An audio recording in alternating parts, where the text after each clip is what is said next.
Welcome to Sports Talk Live on Orange Heat. Thanks so much for tuning in. I'm Giovanni Heater, as always, and pleasure to have you here today as we deep dive into everything going on in the world of sports. And there's plenty to talk about, I might add. You have the NFL.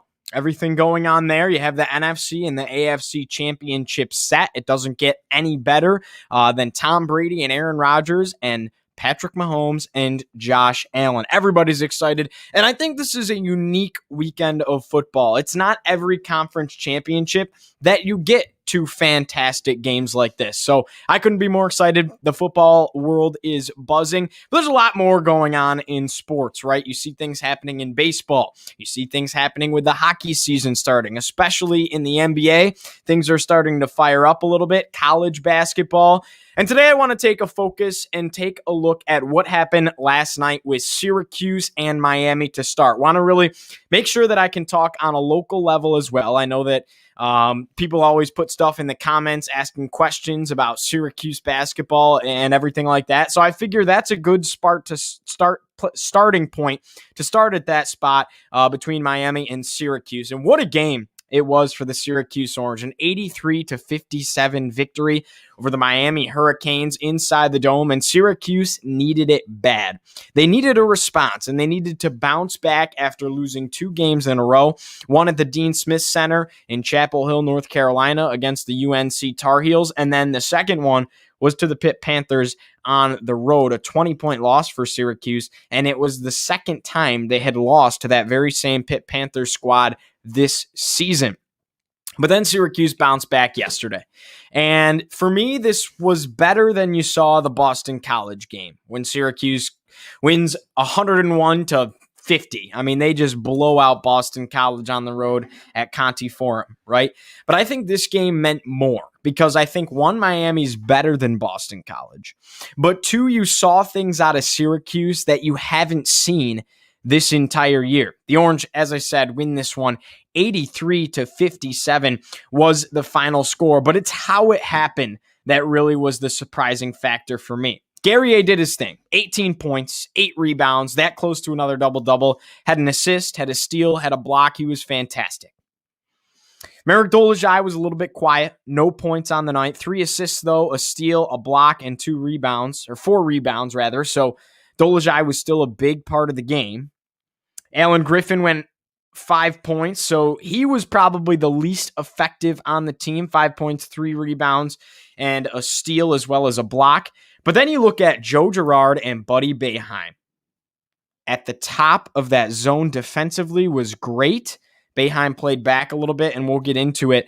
But those two offensively were lights out shooting the basketball. Both had 23 points. Joe Girard goes 5 for 9 from the three-point arc, 8 for 15 in all from the field. Boeheim had 23 points as well, 4 for 8 from 3, 9 for 16 from the field. Rebounding-wise, Boeheim had 1 rebound. Joe had 2. Joe had 4 assists, sharing the ball well. Boeheim had 3. Steals, Girard had 1, and it was a good one. He really reached out for it, was able to swing the ball back, and it was just a fantastic play by Joe Girard. It was a big win for Syracuse over Miami, to say the least, and it doesn't get any better than those two. But there was even better points. Kadary Richmond, 7 points, but what he was able to do off the ball was fantastic. Kadary Richmond finishes with 2 rebounds, 8 assists, which is not only a career high, but a season high for him. 5 steals, a block, turned the ball over twice, so that could have been a little bit better. But Richmond played a phenomenal game. What he offers at the top of the zone, it doesn't get any better than that. He's fantastic at the top of the zone, and he's really developed into a fantastic player on this Syracuse basketball squad. How about Jesse Edwards, though? Finally, for the first time this year, Syracuse had a center in the basketball game. Marek Dolezaj is a forward. Yes, they play him at the 5, but that's not what he was brought here to do. Has he done a good job? Sure. He's been great, but that's not what he was brought here to do, and that's not his thing. He's a 6'9", 215-pound guy, and he's in here going against 7-footers, guys that weigh 245. It's not going to happen that way, and he's done his job. But to see Jesse Edwards produce and play basketball at an elite level was exceptional. And that's the first time Syracuse has seen it out of him this season and in his entire career. Typically, when he comes in, he's in for a minute or two and gets yanked. And it doesn't look good when he's in the game, to be quite abrupt. Jesse Edwards, 7 points, 6 total rebounds, 2 steals, a block, and just all around great minutes of basketball. In total, he played 23 minutes of basketball in this ball game. Dolezaj played 27. Dolezaj finally didn't have to do it himself. Sidibe has been out since 4 minutes into the first game of the season. Great basketball out of Jesse Edwards. You can't say enough how well he did. And you could totally discredit him and be like, it's one game. Miami's not that big of a team. Sure, we rebounded the ball a lot better if you're Syracuse. 27 rebounds for the Orange compared to 34 for Syracuse. Miami had 33. So we beat them in the rebounding category by 1, pretty much even at that point. And you could say, sure, Miami's smaller than most teams that Syracuse has gone up against, but they have a 240-pound, 7-foot center down low in Brooks. And Jesse Edwards went up against him, scored more points than him, had more rebounds than him, and overall played better basketball than him down the stretch of this game. So Jesse Edwards was lights out. Go ahead and call in if you want to talk some sports. Right now we're talking Syracuse basketball. We could talk anything you like. Got a great show panned out for you, but go ahead and click the link in the description if you're on Facebook Live or YouTube Live. If you're on Twitch, might want to head over to one of those. Can't put the link on Twitch, but go ahead and head over to Facebook Live or YouTube Live. Click that link. And we have our first caller of the day so far, and it's none other than my man, Mr. DJ Villeneuve. DJ, how you doing? Good. How are you, Gio? I'm doing good, man. I'm doing good. Syracuse is playing good basketball as of late, and I wanted to get your thoughts on last night's game, Syracuse and Miami. Appreciate you calling in. Big win for Syracuse, arguably their biggest of the year. I'm sure you watched it. How'd you feel about the game, and really how'd you feel about the play of Jesse Edwards? It was much needed for the Orange. Yeah, for sure. You could tell definitely when he was in, the game was kind of different. We had someone down there where there was a reliable rebound or a block or just a big body in the zone. I kept saying last night for him to just stand there with his hands straight up in the air, doesn't need to do anything else because he's not only is he tall, but his arms are so long. So having that inside presence definitely helps. And another thing definitely is Kadary Richmond. I mean, what a game from him. And I felt like Girard looked more comfortable with Kadary running the point. I can agree with you. And you bring me to my next point. I loved having Syracuse play the situation where Richmond and Girard were both in the game.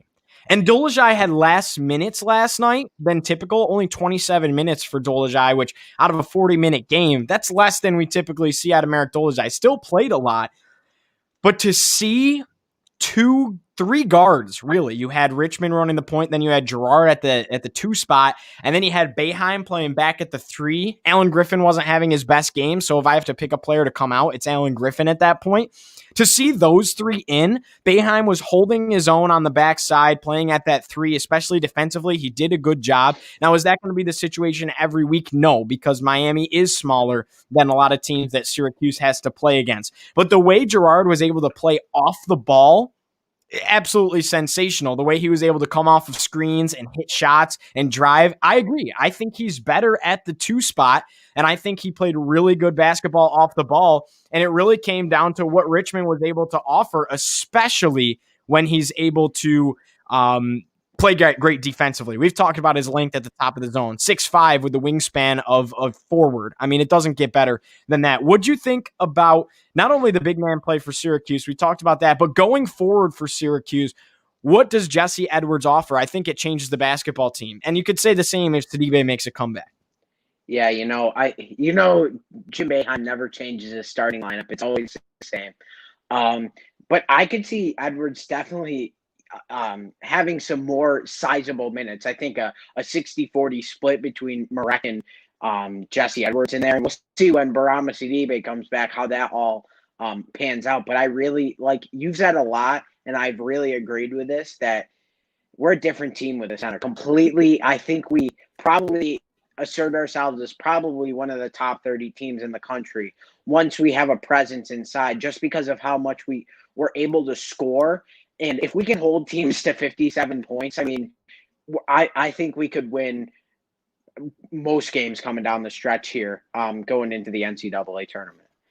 And the road doesn't get any easier. And I've said it from the beginning. If Syracuse had Brahma Sidibe from tip, opening tip, I mean, 4 minutes into Bryant, he gets injured. That's the season opener. They didn't have him all year. If Syracuse has Brahma Sidibe this year, completely different team.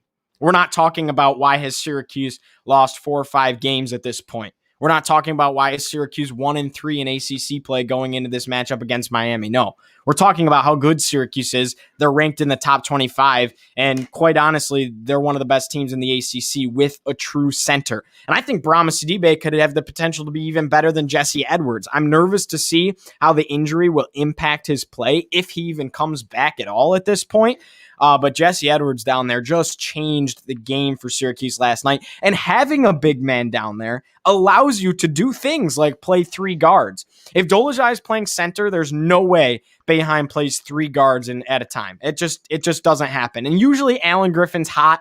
And we've talked about how he has more of the body of a center, or excuse me, as a guard rather than a forward. But again, that's a rabbit hole to get into, to say the least. And the road doesn't get any easier for Syracuse. No. They're going up against number 16 Virginia Tech in the Dome on Saturday at noon. I personally am stoked for that, to call that game when it's Syracuse and Virginia Tech. Again, 2 of my top 3 schools when I look at my college landscape in the future for me next fall. So I'm stoked to see the Hokies and the Orange battle it out. But then after that, Syracuse has to play some really good teams. You're playing Duke, you're playing Florida State, you're playing Clemson, and that's the next matchup after Virginia Tech is Clemson. You're playing, I believe they play North Carolina again. Yeah. I mean, it does not get any easier for the Orange. DJ, any final thoughts before I let you go? I appreciate you calling in, man. Yeah, not a problem. No, they need to win some quad win games coming through here. I think that this is an important stretch of the season. If we can get Edwards definitely in there, I think Kaderi coming in at the 1, even again the 60-40 split. If we can get that 3-guard lineup in there, and that really becomes a successful piece of the Syracuse offense, I think our defense will be good if we get a center, and I think that'll take our offensive and defensive production to the next level. And I can't wait to see where we go from here. Absolutely. Thanks so much for calling in, DJ. I appreciate it. And I just want to allow you the opportunity to give a little shout out to Tom Brady and your Tampa Bay Bucks. I know you're a big Bucks fan, and you'll be watching this weekend for sure. Yeah, I don't think the Packers stand a chance. I hope it snows and Aaron Rodgers slips all over the field. That would be fun to watch. But I'm really excited for this weekend, and can't wait to see what goes on. Absolutely. Thanks so much again, DJ. Have a good night, man. Yes, you too. That's DJ Villeneuve calling in. Again, go ahead and click the link below if you want to call in and we'll talk some sports. Great to have him on. We were just talking about Syracuse basketball, an 83-57 victory over the Miami Hurricanes last night. It was for Syracuse, a huge bounce back, and we really dove into it. And the future for Syracuse this season looks positive if they have that production down low out of a guy like Jesse Edwards. Really a breakout game for him. So again, go ahead, click that link and call in, or leave some comments and topics of conversation in the comment section as well. But this brings me to my next topic, completely shifting gears from college basketball here. And you have to start, when you're looking at some of the headlines, you have to talk about Philip Rivers retiring today, announcing his retirement from the National Football League. And I'll read you this. I'll read you his quote that he put out in retirement today. And I quote Philip Rivers. Every year, January 20th is a special and emotional day. It is St. Sebastian's feast day, the day that I played in the AFC Championship game without an ACL. And now the day that after 17 seasons, I'm announcing my retirement from the National Football League. Thank you, God, for allowing me to live out my childhood dream of playing quarterback in the NFL. I'm grateful to the Chargers for 16 years and to the Colts for the 17th season. Thank you to all my coaches that have helped me grow as a player and a person. Thanks to the support staff. I appreciate the opposing defenses making it challenging physically and mentally every single week. I also enjoyed the banter. I appreciate the referees for putting up with my fussing, and I think I was right most of the time. Dadgummit. That's his catchphrase saying. Thanks to all the fans in San Diego and around the nation for both cheering and booing. Special thanks to my teammates. Without a doubt, my favorite part of the game, being a teammate. Thank you for being mine. Lastly, thank you to my wife and best friend Tiffany and our children, Haley, Caroline, Grace, Gunnar, Sarah, Peter, Rebecca, Claire, and Anna. Could not have done it without y'all's unwavering support. As my playing career comes to an end, the next chapter begins, and he will be the head coach of a high school football team. End quote, Philip Rivers. And I just want to talk about how underappreciated Philip Rivers really is. He is a first ballot Hall of Famer, and he is going to go down as one of the best quarterbacks in NFL history. And it's an unpopular opinion because that one thing, he never won a Super Bowl. Matter of fact, never even made it to a Super Bowl. But the stats don't lie. The leadership doesn't lie. And he was a franchise for 16 seasons in the National Football League. Philip Rivers is one of the best to do it, especially in this era, or really the passing era. There's a new era beginning in football, but the guys before paved the way, and Philip Rivers was a big part of that. And it's a sad day for football for him to announce his retirement. Watching Philip Rivers is just fun football, especially in his prime. It wasn't any better than Philip Rivers. Today he announces his retirement at 39 years old. Again, 16 years with the Chargers, 1 year with the Indianapolis Colts. Almost made a run this season. He was drafted number 4 in 2004 to the New York Giants out of North Carolina State, where he played his college football days. Number 4 overall in the 2004 draft, and was traded to the San Diego Chargers for Eli Manning on draft night. You don't see that every day. And the Mannings talked about how they refused to play in San Diego. Eli Manning wouldn't be a Charger. And Philip Rivers said, I just want to play football. And did Philip Rivers prove Manning's theory to be correct? Rivers doesn't have any Super Bowls. Eli Manning has 2 with the New York Giants. And I think if the situation stayed the same and Philip Rivers was a New York Giant and Eli Manning was a San Diego Charger, you take their 2 careers and you flip-flop. And Philip Rivers is the one with 2 rings, maybe even more, because I think, honestly, he might be the better quarterback, and Eli Manning has 0. So at that point, it's an organizational thing, and that's just how the cards fell in the business of football. Philip Rivers, 63,440 passing yards. That's 5th most in the National Football League in his career. 421 passing touchdowns, also 5th most in the National Football League. An 8-time Pro Bowler. And he played in just one AFC Championship game in 2007 with a torn ACL, I might add. Tore it in the game before against his future team years and years later, the Indianapolis Colts, 13 years later. Tore it in that game towards the end. But a fighter. You don't sit out when it's the AFC Championship game. Literally played the game with a torn ACL. And unfortunately, just never got over that hump, right? Played in the AFC, where Tom Brady was there, where Peyton Manning was there, where Ben Roethlisberger was there, where all of these elite Hall of Fame quarterbacks played in and just couldn't get over the hump. Made it as far as the AFC Championship game and had great seasons. You're talking 2 lost seasons, going 14-2, going 11-5, going 13-3. I mean, he had elite seasons as a quarterback in the National Football League and just couldn't get over the hump in the playoffs. And it's tough because Tom Brady has 6 Super Bowls, Peyton Manning's got a couple, and Philip Rivers has none.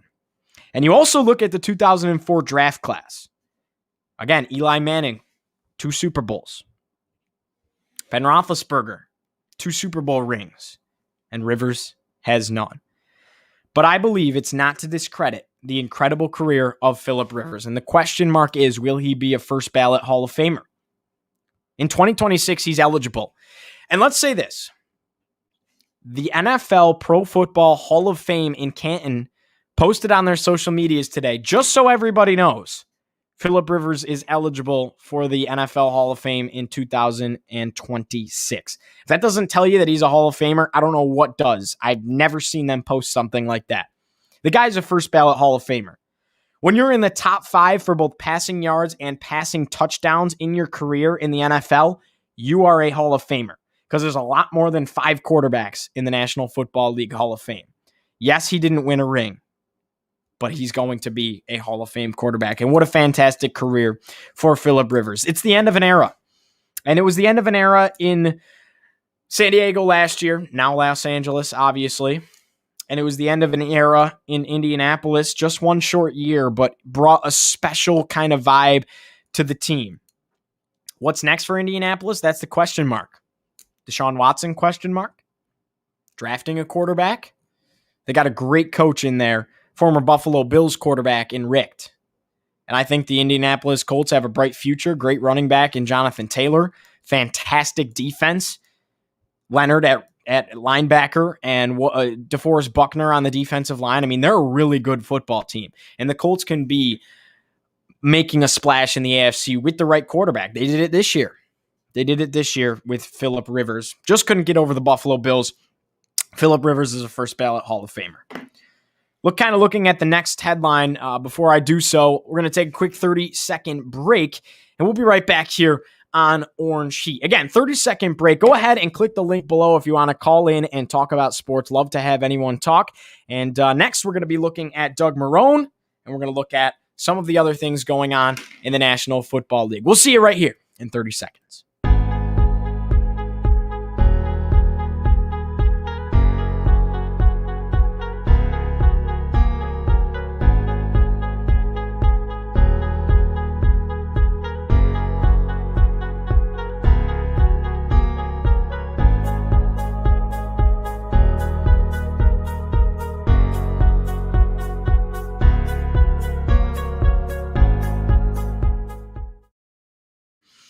Welcome back here on Sports Talk Live on Orange Heat with Giovanni Heater. Again, I'm your host, Giovanni Heater. And before we dive back into things, I want to go ahead and tell you about this t-shirt right here that you can find at accessoryspot.com. That's XESSORYSPOT.com. New partnership with them, and really just both trying to grow their business, my business, and it's turned into something really great.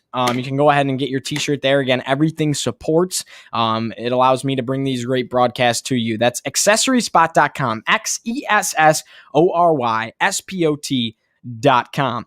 And also there, coming out at 7 o'clock tonight, you can go ahead and find this new device that they have. It's an Orange Heat mouse pad that also charges your phone. Again, they're an electronic company. That's their thing. They develop electronics and sell electronics.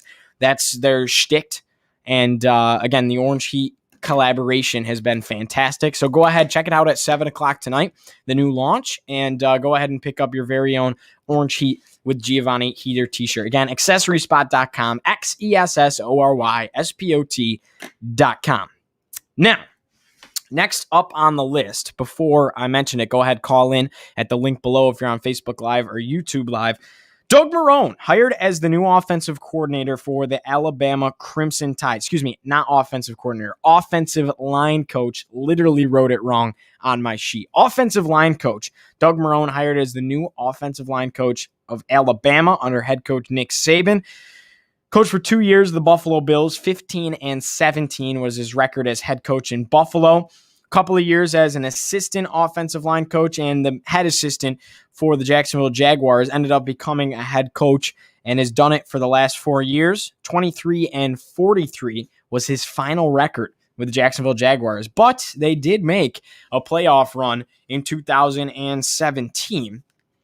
Also, 4 years as the Syracuse head coach before that, won 2 bowl games for the Orange. So that's why it kind of hits home here. 2 bowl games for the Orange, both pinstripe bowls, one against Kansas State and one against West Virginia. And overall went 25-25 in his career as head man for the Syracuse Orange. So it's been an up and down career for Doug Marrone, to say the least. was just fired in Jacksonville at the end of this 2020 season. And now Nick Saban picks him up.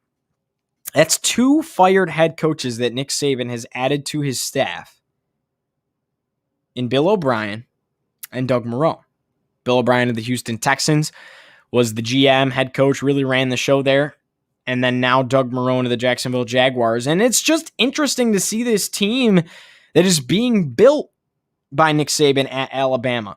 Steve Sarkisian leaves, offensive coordinator. He's now the new head coach for the Texas Longhorns. And filling this void is what Nick Saban has to do. And 2 fired NFL head coaches now on the staff for the Alabama Crimson Tide. Just interesting, just food for thought, really. But I definitely found that unique and very, very cool to see. Doug Marrone, I mean, you have to think he's going to win a couple of national championship rings over at Alabama with the way their program is going like this. I mean, it doesn't stop. They're here. They're not even climbing anymore. They're here. But to be out of the college football playoff for the first time last year, and then to respond this year as the number 1 seed, run the table, and beat everybody to the national championship, making neither playoff game close against both Notre Dame and Ohio State, that's special. And to have those new guys on the staff, Alabama just reloads. Nick Saban just reloads. I want to talk a little bit about Tom Brady and the Tampa Bay Buccaneers and how he has become the organization in Tampa Bay. Bruce Arians has said that he has really stepped back and let Tom Brady take the reins of the Tampa Bay Buccaneers. And what's that mean? It doesn't mean that he's playing elite MVP quarterback football. Now, a lot of the stuff going around is that the MVP voting will fall like this. Aaron Rodgers 1, Mahomes 2, Allen 3. That was set.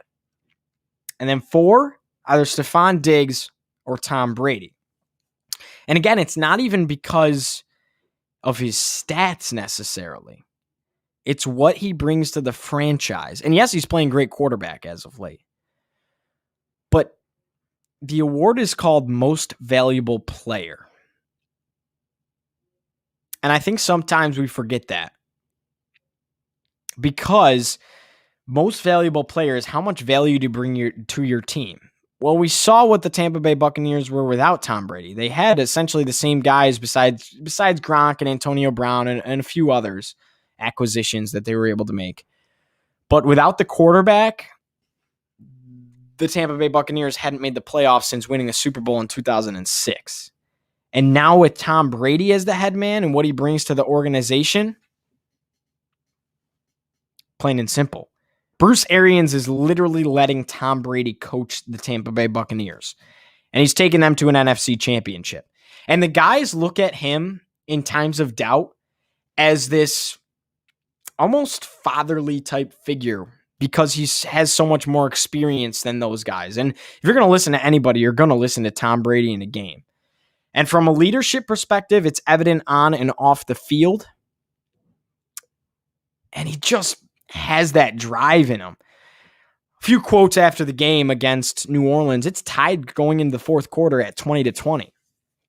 And Tom Brady just had this sense in him that the players on that team said they didn't think they were going to lose. They knew because they had Tom Brady, the way Tom Brady made them feel, they weren't going to lose that game.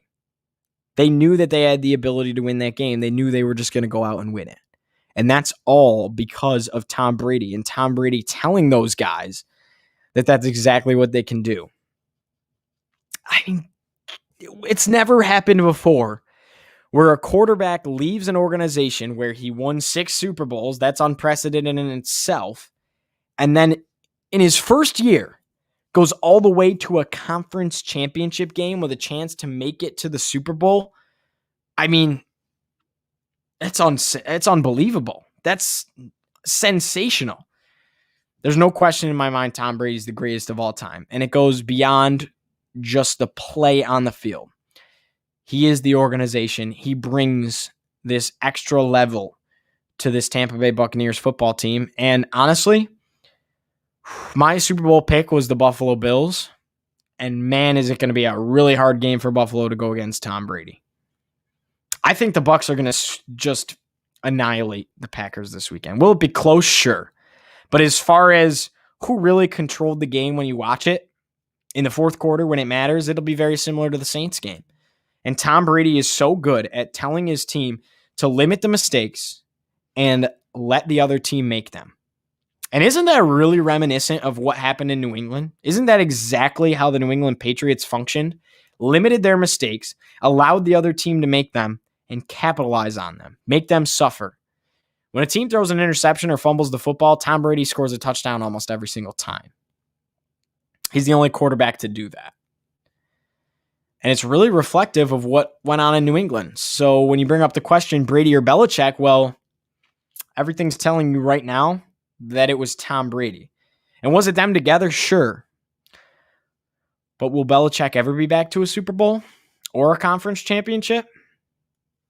I guess we'll see. But Tom Brady is playing fantastic football and has become the organization that is the Tampa Bay Buccaneers. And you'll see them on Sunday in the NFC Championship against the favored Green Bay Packers at a snowy Lambeau Field. The sight of football doesn't get any better than that. Two legends, future first ballot Hall of Famers, Super Bowl champions, doing battle in the NFC Championship game. I mean, just absolutely astonishing. Now I want to flip gears and talk about the Buffalo Bills and the opportunity that Josh Allen has ahead of him. Josh Allen, in year number 3, has gone from a question mark as to his career in the NFL, what it'll be, this inaccurate, strong-armed quarterback that couldn't hit the great side of a barn, is the saying. Can throw the ball a country mile, but can't make accurate throws. That's not the case this year. Not at all. MVP candidate quarterback. And some could say, oh, well, it's all Stephon Diggs. Yeah, Stephon Diggs is a big part of it. But it's more the work that he does off the field and how much he wants to better himself and what he's done throughout the offseason. And it's Brian Daboll. This is the epitome of a franchise and an organization developing a quarterback. If you guys forget, the NFL wasn't always rookies starting. In fact, it wasn't. No rookies used to start. You developed under a veteran quarterback and then you earned your time. Simple. I was watching 2012 Hard Knocks, and it was a battle between Matt Moore and Ryan Tannehill. And Ryan Tannehill ended up winning the job and was one of the first rookies to really make that statement. But it was so close between Matt Moore and Ryan Tannehill, and that was only 2012. Now it's a generation where rookies start off the bat. I mean, Miami's a little bit of a different situation. They developed him for half the season, and Fitzpatrick would still come in Tua Tagovailoa. But you look at Mahomes started right away. Baker started right away. Lamar started right away. Josh Allen, actually, he didn't start right away. Just a little bit of time under Tyrod Taylor and some other quarterbacks in the organization as well. But the general consensus is you just start right away as a rookie. And Allen struggled year 1, struggled year 2 a little bit. The team went to the playoffs, but they weren't scoring. It was more the defense telling the story. And this year, it is just a completely different ballgame. They developed him as a quarterback. And the opportunity ahead, Josh Allen this season, in this postseason, in the next couple of weeks, can cement himself as a superstar quarterback. And there's a difference between a star quarterback and a superstar quarterback. He just beat the former MVP in the National Football League, the reigning MVP up to this point in Lamar Jackson. He beat a legend, Phillip Rivers, in the first go-around against a very good Colts team. He could beat another MVP quarterback this weekend in Patrick Mahomes if Mahomes is healthy and plays. And then no matter who he plays in the Super Bowl, he's going up against a first ballot Hall of Famer and former Super Bowl champion legend quarterback, whether it be Tom Brady or Aaron Rodgers. If Josh Allen can beat Patrick Mahomes, that'd be back-to-back MVPs that he's taken down, and even just make it to the Super Bowl, that's incredible. And if he's able to beat a Hall of Fame quarterback at the Super Bowl, he's a superstar quarterback. There's no doubt about it. And you can't just say that making it to the Super Bowl makes you that level quarterback, because then you go ahead and look at Jared Goff and Jimmy Garoppolo. Those aren't superstar quarterbacks to me. They're not anywhere near how good Josh Allen is. And they're definitely not near as good as Aaron Rodgers and Tom Brady and Patrick Mahomes and a lot of other quarterbacks in the league. I don't think Garoppolo or Goff are that good. And those are the two previous losing Super Bowl quarterbacks. So you can't just make it. You have to win one. Because you could make the argument all day that great quarterbacks have lost Super Bowls and never made it. But you could also make the argument that there's a lot that have made it that aren't that good. Donovan McNabb, the Eagles, got him to a Super Bowl. And I love him. Syracuse guy. Is he one of the greatest quarterbacks in NFL history? No. He was a franchise quarterback for a long time. Is he a great one? Yeah. Is he going to be a Hall of Famer? Probably not. But he went to a Super Bowl and lost.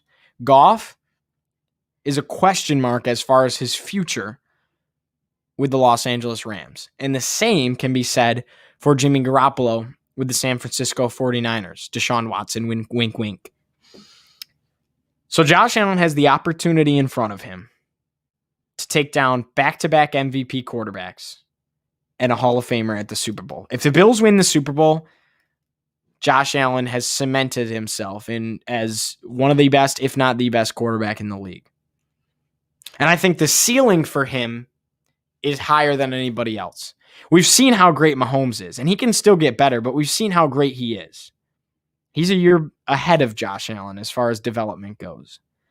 And he already won a Super Bowl. Rodgers, I mean, it's getting to be that time. Yeah, he had an MVP season this year. Does he play another 10? Probably not. Brady, same situation. Josh Allen's got 15 years of football left in him, if all goes well. I mean, 18 years of football is a lot, don't get me wrong, but Tom Brady came into the league in the year 2000. It's 2021. And that's the way medicine is going and everything like that. Quarterbacks are going to be playing longer and longer. Josh Allen has the opportunity to do something special. Let's hope the Bills show up. And that brings you to the next thing, the Patrick Mahomes concussion. Mahomes has been going through protocol, 5-step process. And he's cleared a couple. But the thing with this 5-step process, for those that don't know, is if you have symptoms again, you could go out and practice for the first time, get almost cleared, go out and practice, and then have symptoms. And then boom. Just like that, you start back at step 1 of the concussion protocol. But with that being said, you could also lie. And I know that sounds crazy, but it was said best today on Get Up this morning when I was watching it on ESPN. That's Mike Greenberg and the football guys and everything like that. You're talking Dan Orlovsky. You're talking Saturday, Jeff Saturday. You're talking Woody. I mean, the list goes on and on. Probably my favorite talk show out there. And what was said is that you have to be confirmed by an outside doctor, not with the team and not with the NFL. They have to be appointed by the NFL, but they have to be an outside physician, and they have to clear you for contact to play football and say the concussion is no longer present. And what they do is they ask you questions. Are you feeling symptoms or all of this? Who's to say Patrick Mahomes can't just say, no, I'm not feeling symptoms, even though if he is? I mean, there's no way. The science isn't there to tell if he's ready to play or not for real. You have to believe that the Kansas City Chiefs are going to do everything within their power to make sure he's playing football on Sunday. And we want him to play on Sunday. We want him to play on Sunday. Even as a Bills fan, you want to see the best football on the field come championship Sunday. Plain and simple. It wouldn't be as exciting of a weekend if the Bills are playing Chad Henne. I'm sorry. And it's the primetime game. It's the late game. 6:40 kickoff. You want to see Patrick Mahomes play. To be the best, you have to beat the best. And they're the defending Super Bowl champs. And if he doesn't play, that's different. But also what was said, Brett Favre talked about it today, is that he has to be smart and he has to realize how the big picture works. Right now, all you have is tunnel vision if you're in the NFL and you're still in the playoffs. All you want to do is win the Super Bowl. That's the most important thing in your life right now. But when you're 50 years old, how will that concussion and then playing through it again affect you? And it makes you wonder what Brett Favre is going through, a guy who never missed a start in his career. Incredible with an injury. Never was injured. And you have to wonder what he's going through as a quarterback. If he has in him to say that and say there's bigger things than playing in the championship game, you have to think about your future. It makes you wonder what Brett Favre's experiencing as far as concussions and everything like that go. And he played in an era where, you know, Mike Greenberg said it best. He said, you go out with a concussion, all you do is head back to the sideline. They have the trainer talk to you. The trainer comes up to you. It says, where are you right now? And you say, they say, I forgot exactly what he said, but it was hilarious. It was, what team do you play for? And he was like, Saturday. Boom. That's all it went. You went over to the sideline. The trainer says, how many fingers am I holding up? And you say, Buffalo Bills. You're in the game. That's how it was when Brett Favre was playing. That's not how it is now. There's so much that the NFL has developed to protect players from themselves is what the concussion protocol is in place for. Protecting players from themselves. Imagine that. So I hope Mahomes plays this weekend. But if he has the opportunity to go back to practice and then experiences more symptoms, just like that, he doesn't play on Sunday, possibly. The potential is still there for him not to play. My prediction would be that Mahomes is 100% playing. That's my prediction. But the potential is still there for Patrick Mahomes not to play against the Buffalo Bills in Kansas City, Missouri. Yes, they play in Missouri. For those that don't know that Kansas City's in Missouri, at Arrowhead Stadium on Sunday in the AFC Championship game. Let's shift gears a little bit. We've talked a lot of NFL today. We talked Syracuse basketball at the beginning, talked a ton of NFL with Phillip Rivers' retirement, talked about Doug Marrone being fired and now the Alabama offensive line coach, talked about Josh Allen and Tom Brady and what they've meant, talked about Mahomes' injury. I know we haven't talked about Aaron Rodgers, but we'll get there later on this week. Let's talk a little bit about the NBA. Let's talk about the Brooklyn Nets. KD, Kyrie Irving, and James Harden. One of the most storied super teams out there. And KD, Kevin Durant, and James Harden were teammates back in Oklahoma City. Harden came out, made the statement, and said, man, we were just kids back then. We're grown men now. It's different. We know basketball that much more. We have that much more experience. We've both played in the playoffs. We've had every experience you could possibly have. KD's won a chip, a couple of them. Both been MVP conversation guys. Both won MVPs. Both of them have played game sevens. Both of them have played playoff games.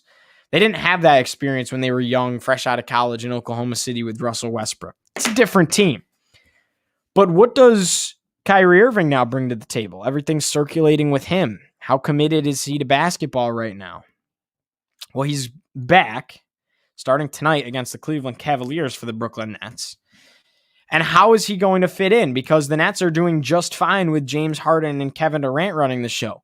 Would another star get in the way? Are there too many guys that can score at that point? Will it be selfish basketball? I don't think so. But I think you have to do it the right way. No matter what, whoever gets the rebound should just go. Whoever gets the rebound on the Brooklyn Nets should just take it down the court and try and score. Because they have three guys that can do it, and it's not just them. They have other guys on that team that can score. It really is the best opportunity to win the NBA Finals this year. It's not LA right now. It has to be the Brooklyn Nets. It has to, with what they have on that team. It goes beyond what just KD, Kyrie, and James Harden bring to the table. So whoever pulls down the rebound should go down the court and try and score. And then I think you have to have Kyrie playing off the ball. He shouldn't be running the show. Yes, he's the point guard, but I think it should be James Harden running it. And here's why. James Harden is averaging 10 assists this season. That's both with the Houston Rockets and now with the Brooklyn Nets as well. 10 assists every single game. That's a lot. Kyrie's not doing that. Durant's not doing that. Not many guys in the league are doing that, averaging 10 assists per game. He shares the basketball. Despite what you might think, yes, he can score. He shares the ball. He's not this ball hog that he's seen out to be, averaging 10 assists a game this season. So you should have him running the show because he's going to be the one to dish it out. Kyrie's going to go down and try and score. Why not have Kyrie play off the ball, coming off of screens, taking his shots, getting open and taking his shots? I think that's where you optimize your opportunity. And then you have Kevin Durant who can just do it all. With his size, he's the first guy to be able to do that. Incredible. A super team has truly been built for the Brooklyn Nets. And there's no doubt in my mind about it. We'll take a quick break here, 30 seconds, and we'll be right back on Sports Talk Live. This is Orange Heat with Giovanni Heater.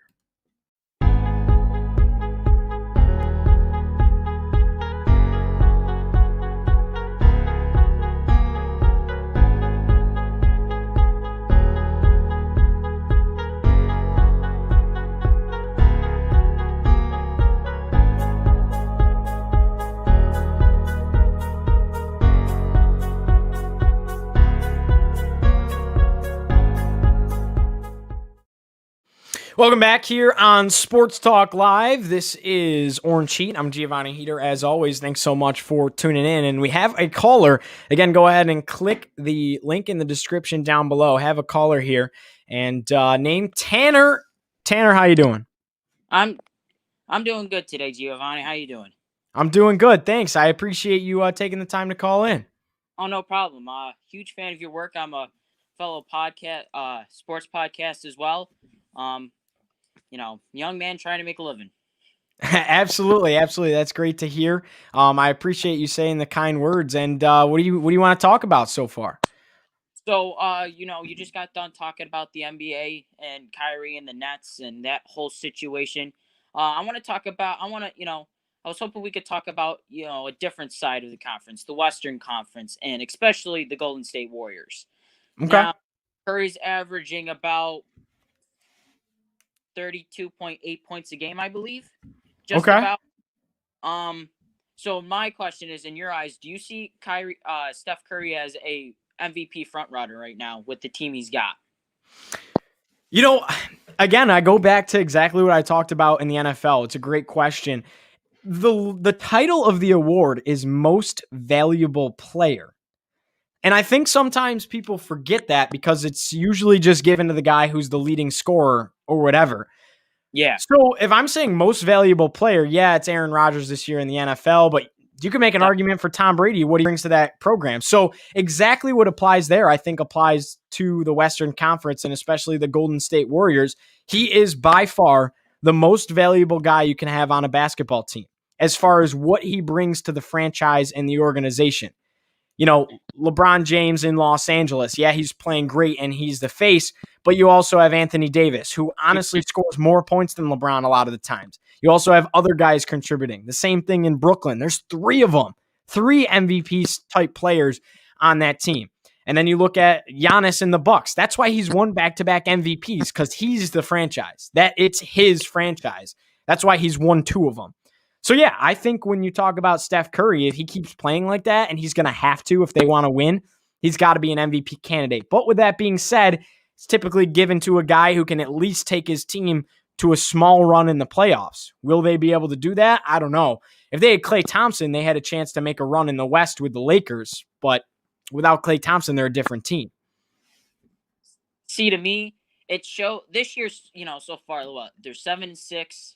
Just came off a 19-point comeback win against LA. To me, between last year Curry was out. They had D'Lo, traded him at the deadline, got Wiggins. Wiggins had some production. But, to the Warriors, it just shows how much Thompson is valuable to them. Curry's having to average 32.8 points a game just about. Doing most of the shooting now. Wiggins is getting maybe 20 points games here and there. You see Draymond Green teaching James Wiseman the ins and outs of the game very well. And I think that's a good leadership role for Draymond. But it just shows you how much Klay Thompson contributes to that team every single night. No, absolutely. I mean, it just goes to show what they could have been and what they used to be, really. I mean, you have to remember they were making runs before Kevin Durant got there too, So if Thompson's there, it's a different basketball team, no doubt in my mind. So I got a question for you then. If Thompson's there, are they a team that can threaten the Lakers in the West? Absolutely. 100%. If Klay Thompson's a member of the organization, the Lakers are still the front runners, but in the West, I think they're number 2. And I think the Phoenix Suns are in the conversation. I think the Portland Trailblazers are in the conversation. There's a lot of teams in the conversation this year. Don't get me wrong. You can't forget about the Dallas Mavericks either. But I think 100% they have the best chance to make a run at the Los Angeles Lakers, and they're probably that 2 seed in the West. Yes. Alrighty. Awesome. I got another caller coming on, but I appreciate you hopping on. Thanks so much, man. No problem. Have a good one. You too. That was awesome right there. Again, appreciate you guys calling in. Just about 14 minutes here remaining, or about 7 minutes, actually. I was thinking 7:14, but so we'll keep the next couple of them quick, but another caller coming in, and it is Yaw Bonsu. Yaw is a freshman at Newhouse, Syracuse University. How you doing, man? I'm good. And yourself?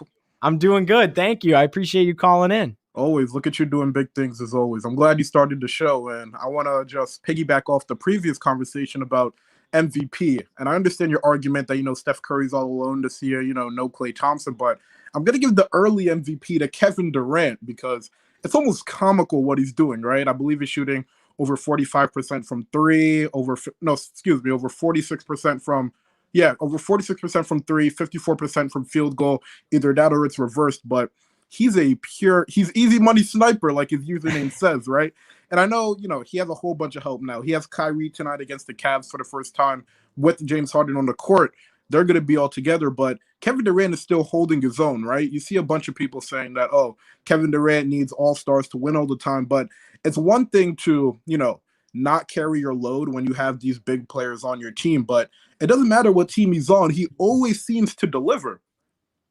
No, yeah, I couldn't agree with you more. And honestly, I think you bring up a fantastic argument. My fear with that is what's going to happen with the 3 stars on the court. I don't think there's any way he gets undershadowed because I think out of those 3, he's the best one. No doubt about it. Of course. But then you look at another team. I mean, like I said, Giannis wins it because he is the most valuable player. Could the Nets be good without him and just Harden or just Kyrie or those two together? Sure. But no, I think you bring up a great argument that right now, I think Kevin Durant's the best player in the NBA. You could certainly make that argument because the Lakers, as great as they are, they have a whole bunch of great players on that team, right? That just mesh. LeBron, I think he's playing a career low in minutes. So even if the Lakers are 11-3, 10-3 like they are, it doesn't really mean that much for the MVP argument because you have Montrezl Harrell, you have Dennis Schroeder that kind of takes the load off, the Anthony Davises and LeBron Jameses of the world. And once again, I understand that argument about Giannis Antetokounmpo, but if these media members see a Kevin Durant averaging over 30, top 3 seed in the East, and doing that with another former MVP and an All-Star, how do you shy away from that? Is what I'm getting at here. You can't. I think he's the MVP in that situation. If he keeps it up and he averages over 30 a game, the only guy averaging over 30 a game right now besides him is Curry and maybe a couple others. So, yeah, and then one thing I also want to look at here is that, all right, so you have Kevin Durant, James Harden, and Kyrie. If Kevin Durant's stats go down, I'm blaming Kyrie right away. Right away, because we see the first 2 games with Harden and Durant back on the court, absolutely dominant. Absolutely dominant. Harden, everybody was excited for his debut. He did well, but KD dropped 42. And then you had a fantastic game against who I think is the best team in the Eastern Conference, the Milwaukee Bucks, and then you beat them. So it's clear that those two could play together and Kevin Durant could still eat. But if Kyrie Irving is dribbling all over the court, getting his shots, and Kevin Durant's production goes low, I'm pointing the finger at Kyrie Irving right away. And it's funny you say that because I'm in 100% agreement with you. I don't even think they need Kyrie right now. They don't. But I made the argument that yes, Kyrie's the point guard and James Harden's a 2 guard. But James Harden should be running the show on the offensive side of the ball for the Brooklyn Nets. And here's why. You talked about Kyrie Irving dribbling it around the court, right? That's what he does. And that could cause problems for this team. James Harden, everybody looks at him as this prolific scorer, which he is. They also look at him as this ball hog. He's not. He's averaging over 10 assists a game this season. That's with both the Houston Rockets and the Brooklyn Nets. What he offers passing the ball, Kyrie simply does not. So I think James Harden should be running the show offensively. I highly agree. And then when you compare them in their point guard skills, What can Kyrie do better than Harden when you really think about it? Can he score better? No. Is he a better dribbler? Fine. But when you look at finishing too, Kyrie, he's an acrobatic finisher. But James Harden, he can get to a spot at any time. And as unguardable as you can say Kyrie Irving is, James Harden is pretty much that same way with that step back and driving into the paint. So when you look at that point guard argument, James Harden a few years ago, obviously he played point guard for the Rockets at some points. So I totally agree with you there. He's already averaging double-digit assists with the Nets, right? So Right. it's one. Obviously, James Harden should be the point guard, but Kyrie Irving, do you really expect him to be a shooting guard? He's the type of he's a shot creator. You're not going to expect him to be a Klay Thompson coming off screens and shooting shots. That's not his game. So I think because of what Kyrie Irving lacks and what Kyrie Irving's game isn't, that's the reason why you have to go Kyrie Irving at point guard, even though it's better to have James Harden at that spot. Hey, fair enough. Absolutely. And you bring up a great point because I even said earlier in the show that Kyrie Irving should be coming off the ball, but it's also kind of a pride thing. Do you really think you can get Kyrie Irving to come off the ball? This is the same guy that left Cleveland because he didn't want to be undershadowed by LeBron James. So it's mind-boggling that he's okay with having Kevin Durant and James Harden on his team. I mean, maybe it's a maturity thing, but maybe that's why he's kind of lashing out, so to speak. You don't know what's going on in a guy's personal life. But, I mean, attending a party without a mask, that's intentional. You don't accidentally do that, right? Look, everybody has their own stories about athletes. You see them acting out once, social media is going to explode, right?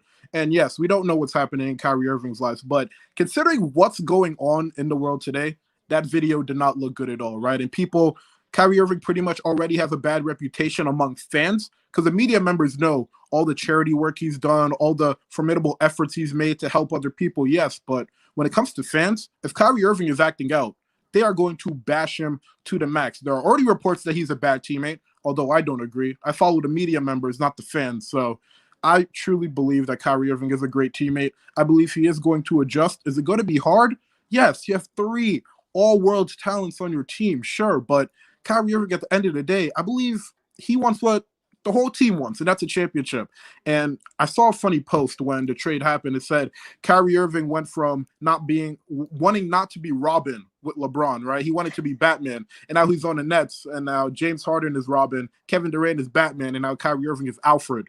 That was the post I saw. It had me cracking up, right? That's hilarious. That's a good analogy. Maybe that's where we're at here, but if Kyrie Irving really wants to win another championship, trust me, he's going to learn to sacrifice. So here would be my question for you, and it's a tough one, and we really won't know the answer until the end of the season. But what would you rather have if you're the Brooklyn Nets? Or looking at from a media standpoint, that's obviously what we do. We look at it from a media lens, and I'm always going to defend a media person. Yes, sir. But so looking at it from that lens, would you rather have Kevin Durant and Kyrie Irving and James Harden, Kevin Durant and Harden, or the 3 of them together? And I think you take out Kyrie and Harden. Like, don't even make that an equation. But would you rather have Kyrie and KD, or KD and Harden, or all 3 together? What do you think is most valuable? What is the most effective? If I'm Sean Marks, GM of the Brooklyn Nets, I am keeping James Harden and Kevin Durant, and I'm trading Kyrie Irving for assets, right? Because, listen, first-round picks, they really don't mean much in the NBA if you're a Brooklyn Nets team that's very successful. But you got to understand, these players are getting older. Kevin Durant, he's not moving. He's a starter team. James Harden, he's also another MVP who's played with Kevin Durant. And with Kyrie Irving, he had a 7-game absence. Who's to say that's not going to happen again, right? So what I would do, it's not possible at all, by the way, but what I would try to do if I'm Sean Marks, trade Kyrie Irving for 4 key pieces, right? You have a bunch of teams in this league that have shooters, defenders, and veterans that can help you out. And Kyrie Irving is worth the first-round pick too, right? Because he's young and he's an all-world talent. So let's see, you have the Clippers. They have assets. The Mavericks, the Hawks, Denver even. You have a whole bunch of teams that can use a player such as Kyrie Irving. So to answer your question, I'm keeping James Harden and Kevin Durant. I think having those 2 on the team alone is better than having all 3 because 1, you get more assets, 2, you have a deeper bench, and 3, you get some of those first-round picks back after you basically traded away your whole future. And look what's around these guys. I mean, you have Joe Harris shooting the ball from downtown, lights out, and then you have DeAndre Jordan inside. I mean, this is a superstar team. So if you're sitting right now, what do we sit at? It's January, late January. Season started late in December. The NBA playoffs and the finals are supposed to happen at the same time. What are your NBA finals right now? Actually, what are your final four, your conference finals, your NBA finals game, 7 of them, hopefully, and then your champion? What are you looking at right now for playoff pictures, and where do the Nets stack up?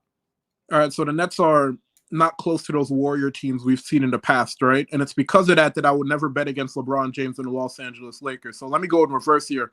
No matter what happens, the Lakers are going to repeat as champions. Conference finals, Clippers, Lakers. Clippers, they had a bad end to the season last year. A lot of people lost hope in them, but I'm looking at a Paul George player who is pretty much looking like his MVP self from a few years ago. Obviously, he didn't win, but he was top 3 in voting. So I have Clippers and Lakers in the Western Conference Finals. On the Eastern side, give me Milwaukee and Brooklyn. Now, I know the Sixers are playing out of their minds, but I think Giannis Antetokounmpo re-signed for a reason. That front office traded away a whole bunch of first-round picks to the Pelicans for Drew Holiday for a reason, and that's to make a championship run. But at the end of the day, no matter how bad Brooklyn may look on defense, the Lakers, to me, are the only team that could keep up with them offensively. Only team that could keep up with them offensively. When you have those 3 talents, it is very hard. It is very hard to bet against them. But in the finals, they're playing LeBron James, my GOAT at least, and then you have Anthony Davis, right? So it's going to be Brooklyn versus the Lakers in the finals for me, and then I have the Lakers hopefully taking them down in 7 games. Okay. All right. I like it. And I think we haven't seen enough from Brooklyn to really make a true statement. For sure. I have the same in the Eastern Conference. I have the Bucks and I have the Brooklyn Nets. And I think that what Drew Holiday brings to the Bucks is everything, right? I mean, he was really good for the Pelicans and just brings that extra level that the Bucks need. Obviously disappointing how last season ended. With that being said, look out for the Boston Celtics. The way that they're playing right now. I mean, I love Tatum, and he played at Duke. Me and you are Cuse fans. Like, obviously, you don't love him at Duke, but he's just so fun to watch. And then everybody else on that team, the way Brown's playing, they're lights out. And if the Bucks aren't in there, I think they're the extra team in there in the East. Then you look at the West. I like the Clippers. I like what the Clippers are doing, but they don't have Montrezl Harrell anymore, and he was a big part of that team. Yeah. But Paul George is playing, like you said, way better than you saw him last year. And honestly, he's taken over the team. Last year, it was kind of Kawhi's team. This year, it's turned into Paul George's team. I also like what's going on in Dallas. I think that it's really tough. It's between Dallas and the Clippers for me in the finals against the Lakers, obviously. I'm going to go Clippers, but watch out for Dallas. I still think that as they continue to grow, now that Porzingis is back in action, I think that they could make a kind of run. I like the Suns. I like what they have. They're a young squad. They're just, besides Chris Paul, they're pretty young. I like Devin Booker. I like Paul, and I like all the tools they have around them as well with DeAndre Ayton down low. But I have the same exact Final Four as you. My championship would be Lakers-Nets, and I would have to say the Lakers win it as well. So I guess we're on the same track.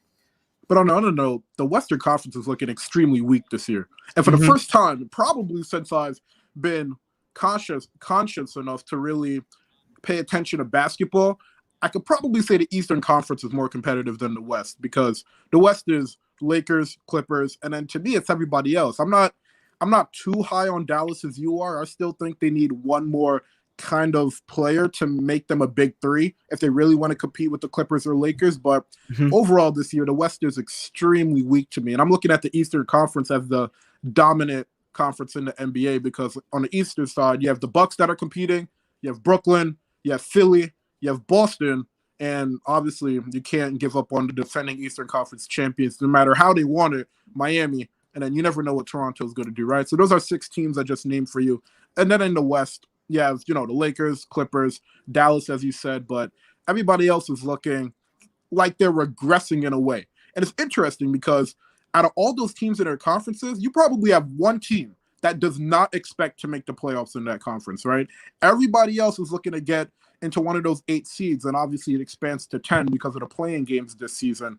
So it's going to be interesting to see, but I'm not too high on the West right now. I still think the Clippers and Lakers are the top teams, and then you just have everybody else seeing who competes to lose to them in the playoffs. And that's the beauty of sports, right? Coming into this season, everyone talked about how weak the East was besides Brooklyn and maybe Milwaukee. Yep. And they talked about how dominant the West was. And that's just not how it's panned out. Credit to the NBA players in itself for such a quick turnaround. I mean, going from, they didn't really get a true offseason. Before I let you go, y'all, I just want to get your opinion on this. 2 quick things before I let you go and we wrap up the show. Syracuse and Miami last night finally had a center play in Jesse Edwards. I'm sure you watched the game. Yeah. With a center in the game, completely different team, in my opinion. What are your thoughts? Look, A center playing well, I should add. A center playing like you saw last night.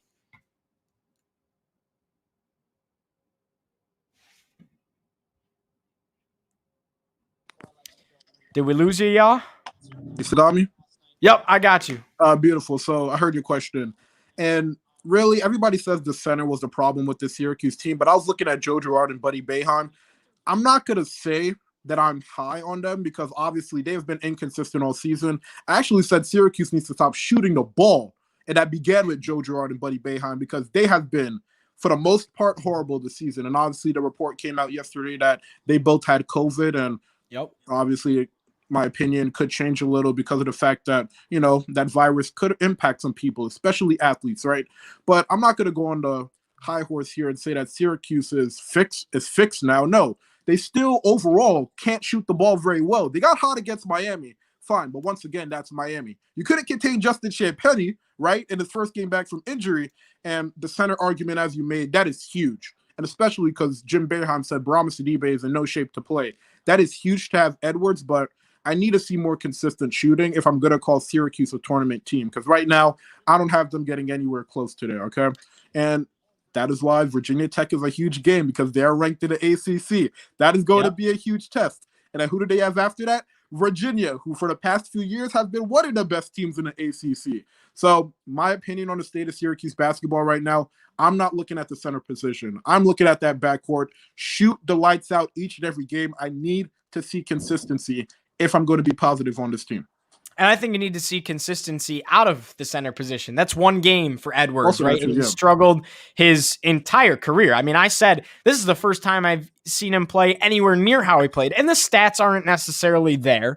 He only had, let's pull it up here, 7 points last night, did pull down 6 rebounds, had 2 steals, and had a block. And he played 23 minutes, which is by far and away the most he's ever played in a Syracuse jersey. But you need to see more of it. With that being said, I liked who he was up against. He was up against a guy in Brooks who was a 7-foot center that weighed 245 pounds. It doesn't get bigger than that. And that was the problem, having a big guy down there. Edwards isn't necessarily big. He held his own. He held the guy to only 6 points and less rebounds, plain and simple, in the same amount of minutes. So if Edwards can compete like that against a big guy down there, if they had a 6'10 guy who weighs about the same, I'd say forget it. But the fact that he was 7 foot 245, that's what really stood out to me. Yeah, it was very interesting that he was able to hold his own now, and that's cool. Syracuse, they maybe have their center going into the future, but that's not the only problem with this team. As I mentioned, you have the shooting too. So, all right, you took care of your center position. You have Edwards there, and who knows? Maybe he's in that role until Brahma Sidibe comes back, or maybe he keeps that role and really allows Brahma Sidibe to really get acclimated into things again, right? Because he hasn't played in a while. But you have that solved, but you have to look at the shooting too, right? And that's another thing that I just talked about. And then we get to the point guard position. This bad freshman from Brooklyn, Kadari Richmond, let me tell you, I've been on his train. I've been on his bandwagon for the entire season. The start of that Miami game, oh my gosh. When he got into the game, things changed, Gio. Things changed. I'm telling you. He may not be the scorer that Joe Girard is or Joe Girard could be, but on the defensive end, he is the key to that 2-3 zone. The top of that 2-3 zone is going to get going with Kadari Richmond in the game, and I think Syracuse needs to prioritize defense over offense, because if you put Kadari Richmond in that starting lineup, Syracuse is going to be a tremendously better defensive team. Okay, so So let me ask you this. Alan Griffin struggles last night. And I think the best look we've seen out of Syracuse the entire year was having 3 guards in the game. And I never thought I'd say that.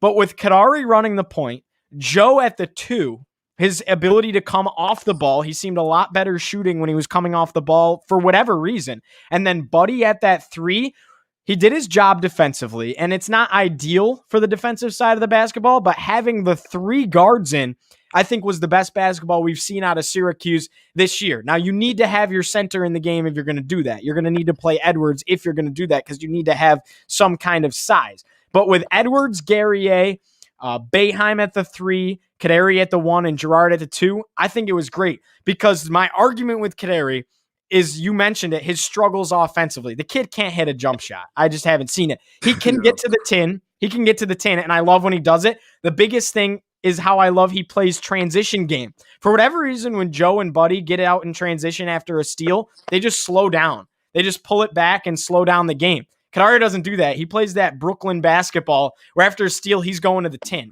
plain and simple. Yeah. And what you said at the top, the length at the top of that zone, 6'5" with the wingspan of a power forward, mind-blowing. That's why he leads the ACC in steals right now and had 8 of them last night. I mean, incredible basketball out of Kadari Richmond, and he dishes the ball offensively. When he doesn't score, he had 8 assists last night.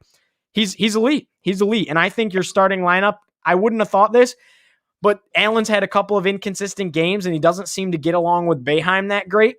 I say your starting lineup should be, you got to find a way to start the 3 of them. I don't think you can not start Joe because he brings that offensively.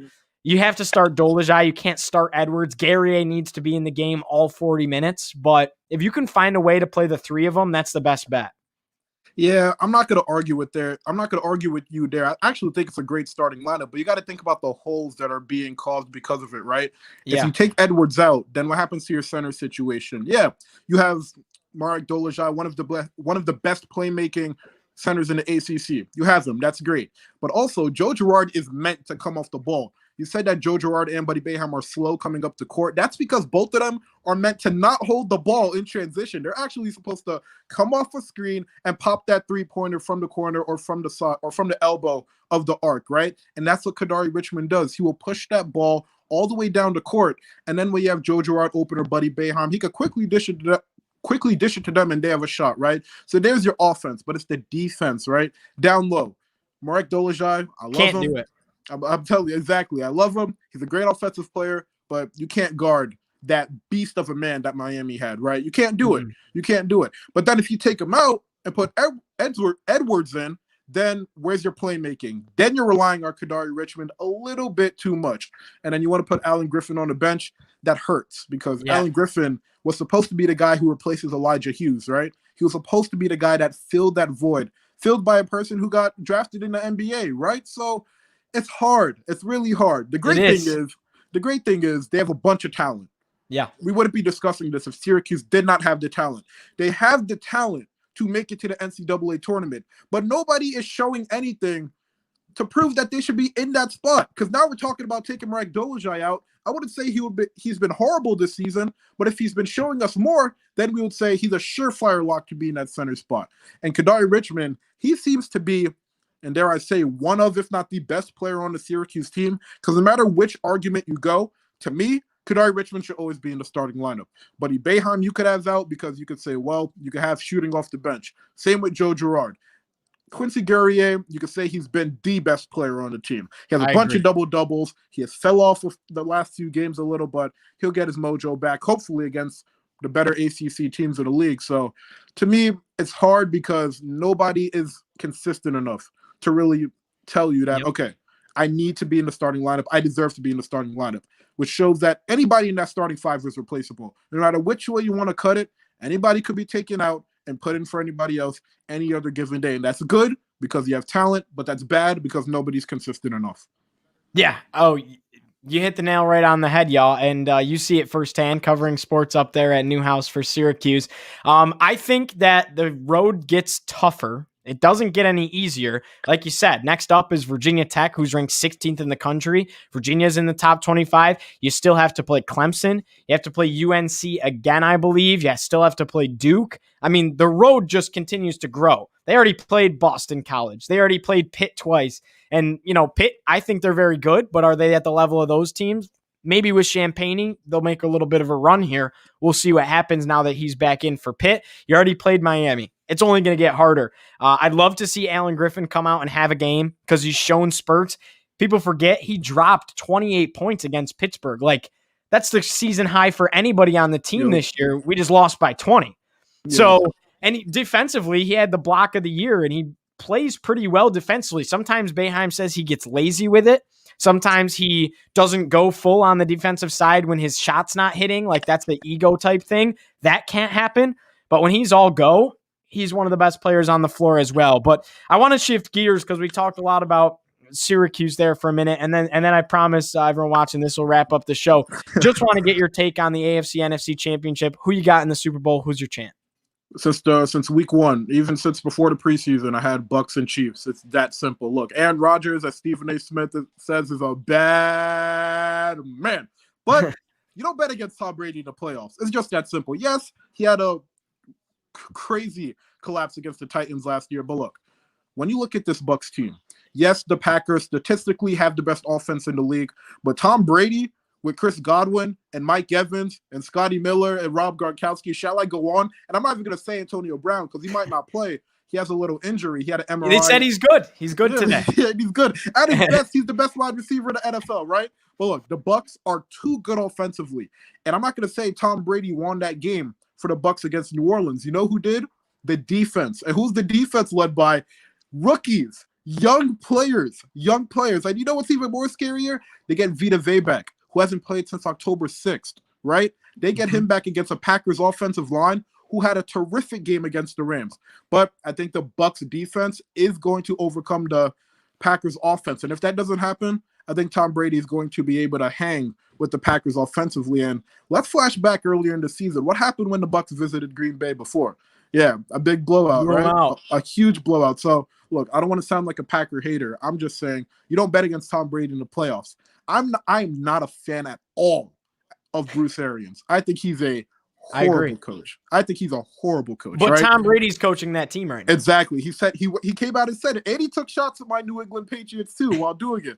Right. So if Tom Brady's coaching that team, great. That means they're destined for great things, and that's why I have the Bucks going to the Super Bowl. Now on the AFC side, I'm not betting against Patrick Mahomes and the Chiefs. Everybody says concussion protocol. I'm not exactly sure how many days you're supposed to be out, or if you go through the process of the protocol quickly, then you could play. I've seen 19 days on one video, and somebody tells me he could be back right away if he clears tests or whatever. I don't know what the story is. But if Patrick Mahomes is playing, the Bills, your Buffalo Bills, don't have the chance. And let me tell you why. The Bills do not run the ball. And if you want to beat the Chiefs, what do you have to do? Get the ball out of the hands of Patrick Mahomes. And how do you do that best? Keep him on the bench, long and sustainable drives. The Browns could have won that game, but they didn't run the ball with Nick Chubb. Kareem Hunt was fresh in the fourth quarter, which is great because you could give the ball to him more, but he should have had the ball throughout the game. If the Browns did that, if Kevin Stefanski did that, the Browns would be in the AFC Championship game right now. Because who better? What other team is equipped with the running back weapons that Cleveland has to really sustain long drives and keep the ball out of Patrick Mahomes' hands? Cleveland runs the ball better than anybody else pretty much, right? So I agree. To me, you're not going to put the game in the hands of a Devin Singletary. Like, he's good, right? I drafted him in fantasy. He wasn't that great for me, but look, you're not gonna look at him on the roster sheet and say he's gonna win me the game. No, right? So if Josh Allen is gonna go air raid like he always does, if he's gonna try to find Stephon Diggs, John Brown, Cole Beasley, and all those other weapons that he has, that's great. But you better be ready to go toe to toe with the best quarterback in the NFL, and that's Patrick Mahomes in this crazy offense. Because give me 5-6 plays, the Chiefs could already score. But the Bills, they may take some time because Stephon Diggs, you could say he's the best wide receiver in the league this year beside Devontae Adams, but he's not a deep threat that Tyreek Hill is, right? The Bills are not going to score as quickly as the Chiefs. So to me, the key to the game is running the ball. I don't think it'll happen for Buffalo, but that's the key to the game for me. Keep the ball out of the hands of Patrick Mahomes. You make a great argument, and I want to address what you said about Tom Brady and that team. I don't want to give too much away because I do my predictions on the show late in the week, but I've never been sold on the Green Bay Packers. Literally never. I've not been sold on them. Yes, Aaron Rodgers is great. Don't get me wrong, but they also have David Bakhtiari out for the rest of the season on the offensive line, and the linebackers for the Tampa Bay Buccaneers. Not only did they show up against the Saints, I think they've been playing as the best linebacking core in the NFL all season. Besides maybe a team like the Ravens or some of these other top defenses, the Rams. But I think that the Tampa Bay Buccaneers had the best linebacker group in the NFL. They dominated the game against the Saints. And look what Tom Brady's doing. He's taking all of this philosophy from New England of let's just play our game, limit our mistakes, and let the other team make all of them. And then when they make them, we bite on them and we win the ball game. And that's exactly what they did. 4 turnovers for the Saints. And that defense played elite, but Tom Brady let them make the mistakes. He wasn't throwing risky passes. He let the Saints make the mistakes, play the game, won the game. That's what Tom Brady does best. That's how they made a dynasty in New England and won 6 championships. And then looking on the other side for the Buffalo Bills and the Chiefs, you're absolutely right. The Bills can't run the ball. And Zach Moss is out now, too, for the rest of the year. Yep. And yeah, they just made some pickups in the running back room. It doesn't matter. They can't run the ball. I like Singletary. I like him. He's not great. He's not. And he's been a little bit disappointing. He was better last year than he is this year. Josh Allen has all the talent in the world to throw the ball to.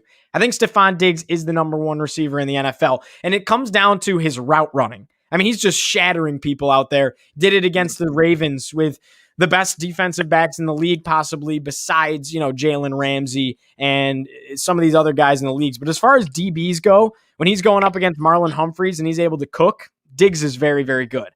And I think it's going to be a shootout kind of game. And I hesitate saying that because the Bills have been low scoring so far this postseason, but the Bills defense is that much better. And I wouldn't have said this before the Ravens game, but what they were able to do, what Leslie Frazier was able to draw up to completely shut down that Ravens offense, it all comes down to game plan and coaching at that point. It's going to be an X's and O's type game. Nobody does X's and O's better than the Chiefs and Andy Reid. Going to be one heck of a game. I'm just excited for a weekend of football. Yeah, I'm very excited. These games are going to be amazing. And that's a great point you brought up about Leslie Frazier because he shut down a Baltimore team. But guess what? They were run dominant. He knew he only had to focus on the run. But for the Chiefs, I mean, I guess you could only focus on the pass now, but we don't know if Clyde Edwards-Helaire is going to play. If he plays, that's a game changer because, again, he hasn't been that great this season either. There have been rookie running backs better than him, but still, you never know what he could do in the game. And then obviously you always have Le'Veon Bell, so that maybe could trick him up a little, knowing that the Chiefs may run the ball more. So we'll see what he does on that front. And then on the other side for the NFC, the Packers really, I mean, I'm glad you said you haven't really been sold on them because I haven't either. And even last year too, right? They had a great record, but what happened? What happened in the, NFC Championship? The 49ers, Raheem Mostert, nobody knew who he was coming into the game. He comes in and drops 200 plus rushing yards on them. It was an insane game. So that's why the key to the game, not even the key to the game, the X factor for the Bucs, Leonard Fournette and Ronald Jones. Run the ball down Green Bay's throat because you can, whether it's really just giving them run plays all the time or really passing out the backfield. Leonard Fournette had a game against New Orleans, and New Orleans defense is better than, Green Bay. So I think if Leonard Fournette could get going, if Ronald Jones could get going, I don't care who's 1 or 2, both of them could get going, right? Then that's going to be very scary for Green Bay. And then the passing side of things, Jair Alexander, I'm pretty sure he's the top graded cornerback according to PFF, which is fine, but you're not going to guard Chris Godwin, Mike Evans, Antonio Brown if he plays, and Scotty Miller and Gronk at the same time, right? Negate one of them, you have 4 that you could throw to, right? And then you have another rookie wide receiver who made a great play. I'm not sure what his name was. I'm pretty sure he's like a 6th-string wide receiver. He made a great play against the Saints, right? So, and I'm forgetting the name too, but sorry to interrupt, but I will say I was even going to bring that up. Brady talked about how much he praises him. He just simply has so much talent on the team. The kid is a star. Exactly that. Exactly that, right? So I'm not sold on Green Bay. I'm really 100% in on the Bucs, right? And then on the AFC side, if you allow me to go back, if Patrick Mahomes doesn't play, I don't know. Are the Chiefs still the same offensive team? No, because is it Chad Henne? Is that the backup Yes, quarterback? Chad Yeah, Henne. Chad Henne. He played good, but he doesn't have the arm that Patrick Mahomes does. That No. offense completely transforms with Patrick Mahomes. So if you have an average quarterback in there, does that mean your offense, comes down a little and allows Buffalo to really get going? I don't know. But my prediction in the injury, I think Patrick Mahomes will play. And I don't think the concussion will impact him too much in the game. I still think the offense is going to do things still. So for me, it's going to be Tampa Bay versus Kansas City in the Super Bowl. I'm not going to say who I think I have in the Super Bowl because I don't want to jinx it yet. But, that's my matchup. I'm not going to say who I think the winner is, though. All right, fair enough. Yeah, my matchup all year has been Tampa Bay. And as the season went on and they lose to New Orleans twice, they get blown out in a couple of games. Sure, my faith faded. But once the playoff picture came out at the 5 seed, I said from the get-go, I did a podcast and I said they're going to be in the Super Bowl out of the NFC. You can't tell me that they can't beat the Packers and the Saints. They already beat the Saints, one down, one to go. I've had the Bills from day one. I wasn't sold on the Chiefs, and I go back to that game where the Chiefs 2 weeks before Buffalo played the Dolphins. And the Dolphins took them to the fourth quarter. Then you fast forward 2 weeks, Buffalo plays against the Dolphins, and they slaughter the Dolphins. And Josh Allen only plays the first half. Yeah, the entire starters get wiped out and don't even play the second half. So I look at that, and that made me not sold on the Chiefs. Well, that was until I saw them play against the Browns with Patrick Mahomes. When he was in the game, the Browns weren't even really in that game. And I'm just being honest. They just weren't. Mahomes was dominating the football game. And the weapons they have in Tyreek and in Travis Kelce, especially Kelce, Buffalo doesn't have anybody that can keep up with it. I mean, their pass protection by the linebackers, which who's going to go against your tight end? Edmonds is good. Milano's good. They're great. They're great at defending the run, but against a guy like Kelce, nobody can play on him. I think he's better than Gronk. I really do. As far as Gronk's prime goes, I mean, he's an elite tight end, possibly one of the best, but possibly the best the NFL's seen. Buffalo doesn't have an answer to that. So even if Chad Henne's in the game, I'm nervous if I'm Buffalo because I don't think you have someone that can keep up with Kelce. He made some elite plays against the Cleveland Browns. The more and more I look at it, the more and more I'm just nervous for the game. I mean, Kansas City has the size advantage too. Buffalo has this defense that they're not that big, so they have to play extremely fast. And they're extremely athletic and really, really fast. And that's how they beat Baltimore, but they are going to have a size disadvantage against the Chiefs as well. Yeah, Travis Kelce is one dirty player. His route running against Cleveland was amazing. He's listed at a tight end, but really, he could go toe-to-toe with any cornerback in the NFL, probably the way he's route running, right? So it's phenomenal to see him, the way he dominates in football games. And Gronk, you say that he's better than Gronk in his prime. I wouldn't go as far as to argue with you there because, look, Gronk, his prime play, go on a fade route. Brady will throw it to you in the end zone. Just go straight. You're big enough. Just throw your hands up and you're going to catch the ball over people. You're going to moss them every time, right? But Travis Kelce, you can say, all right, do a zig route, do a fade route, do a go route. Travis Kelce is going to get there. His early touchdown against Cleveland, oh my goodness. I'm pretty sure he broke the defender's ankles. That route was disgusting. I'm saying, is this a tight end? He might as well. He really might be the offensive player of the year. You have a bunch of guys you can put into the argument. That's another conversation for another day, but he truly is something to marvel at. And I don't think Buffalo is going to be able to keep up with him. You could contain Tyreek by having fast players, double teaming him and all that, but Travis Kelce is too good on the offensive end. And then when you look at defense, Stephon Diggs, he may dominate his matchup, but you have a safety, you have a honey badger there that might be shadowing Josh Allen to see if he runs out the pocket, right? So that's going to be scary too. Absolutely, y'all. Thanks so much for calling in, man. I mean, no matter what way you spin it, I just can't wait for the weekend to come, get all the homework done. And on Saturday at noon, you got Syracuse and Virginia Tech. Cuse has an opportunity to take down a top 15 or top 16 team inside the Dome. And then going into Sunday, you have great football action. So thanks so much for calling in, y'all. Again, it was a pleasure, man. A great surprise from you. Yes, sir. I know I'm going to see you soon. I mean, I know you've been teasing some schools, but I know where you're going. Don't worry. Oh, we'll see what happens in due time, my friend. Yes, sir. I'll be waiting. All right, sounds good. Good luck with everything as you get back to school. I know that's coming soon. You as well. For those watching, trust me, this man is up next. Let me tell you, this kid is up next. Doesn't matter what school he goes to, he's going to dominate over there. Real talk. I appreciate it. Yeah, you're the man. You're doing it. You're killing it up there. I swear. I see you every day. Listen, slowly but surely, right? We're all on a grind. It's coming. Don't worry. Absolutely, Have a good one, man. You too, man. That's Yao Bonsu, again, a freshman at Newhouse Syracuse University from Long Island originally. We actually got close just through messaging and stuff before he ended up going to Syracuse. Just super cool. Great guy. Works his tail off up there. Not only have I heard it from him, but I've heard it from other broadcasting guys there, seniors, saying how hard he works. He's the hardest working freshman there, and just wants to get time on the air, as we all do, and just on the grind trying to become future sports broadcasters in the industry. It's a cutthroat business, and we just want to make it to the top. So again, I appreciate y'all calling in.